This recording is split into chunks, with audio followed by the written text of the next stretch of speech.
और मध्य प्रदेश विधानसभा का नारी शक्ति वंदन अधिनियम को लेकर 27 अप्रैल को एक दिवसीय विशेष सत्र आयोजित किया जा रहा है। इस सत्र में महिला आरक्षण पर चर्चा होगी, साथ ही कांग्रेस के खिलाफ निंदा प्रस्ताव भी लाया जाएगा। जो वही कांग्रेस भी इसको लेकर पूरी तैयारी में है। कांग्रेस मौजूदा सीटों पर ही 33% महिला आरक्षण लागू करने का संकल्प लाने की तैयारी कर रही है। इसी पर देखिए हमारी एक खास रिपोर्ट। लोकसभा में भले ही महिला आरक्षण संशोधन बिल गिर गया हो, लेकिन अब इसे लेकर सदन की लड़ाई सड़क पर आ गई है। बीजेपी हो या कांग्रेस, नारी शक्ति वंदन अधिनियम को लेकर सड़क पर है और ऐसे में एमपी विधानसभा का विशेष सत्र भी बुला लिया गया है, जो 27 अप्रैल को आहूत किया गया है। सत्र में महिला आरक्षण पर चर्चा होगी, साथ ही कांग्रेस के खिलाफ निंदा प्रस्ताव भी लाया जाएगा। कांग्रेस के साथ साथ सभी टीएमसी, द्रविड़, यानी कौन कौन से लोग आ गए। क्या हमारी बहनों के हक पे डाका डाल करके ये अपने मंसूबे पूरे कर सकते हैं? कभी नहीं, असंभव। कि नारी सब भूल जाती है, कभी अपना अपमान नहीं भूलती है, ये हमको याद रखना है। देश की आधी आबादी की इच्छाओं का गला घोटने वालों, आपको कब्र से निकाल करके आपको सजा दिलाई जाएगी। आपने बहनों के साथ अन्याय किया है। न केवल आज आक्रोश कर रहे हैं, बल्कि हर अपने जिले में भी नगर पालिका, नगर परिषद, नगर पालिका, नगर निगम, नगर पंचायत निंदा प्रस्ताव पारित करेंगे। विधानसभा का एक दिवसीय सत्र बुला करके कांग्रेस सरकार पर सवाल उठा रही है कि जब 2023 में नारी शक्ति वंदन अधिनियम पारित हो चुका है, तो इसे तत्काल लागू क्यों नहीं किया जा रहा। पार्टी का कहना है लोकसभा की 543 और मध्य प्रदेश विधानसभा की 230 सीटों पर अभी से महिलाओं को आरक्षण दिया जाना चाहिए।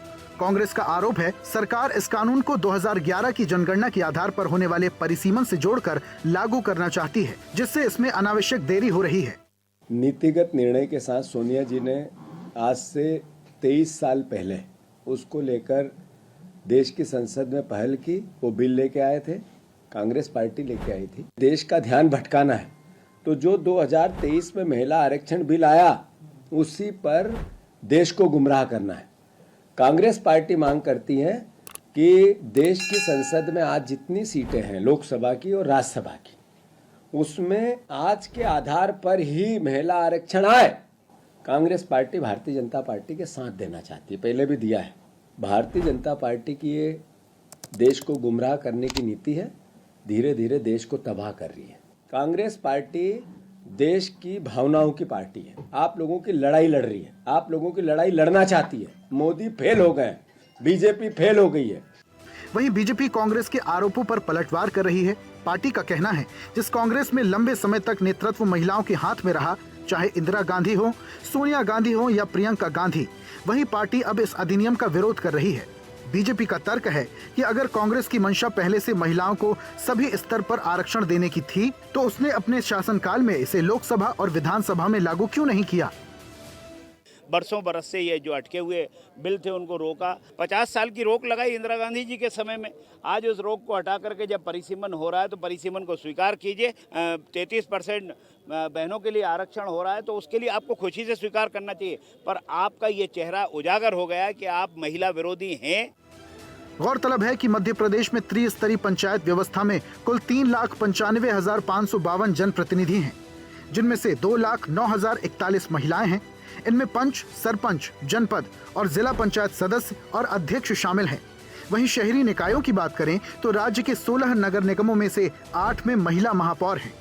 इसके अलावा 413 नगर पालिका और नगर पंचायतों में से करीब 200 से ज्यादा महिला प्रतिनिधित्व हैं। कुल मिलाकर नारी शक्ति वंदन अधिनियम को लेकर सियासी बयानबाजी तेज हो गई है।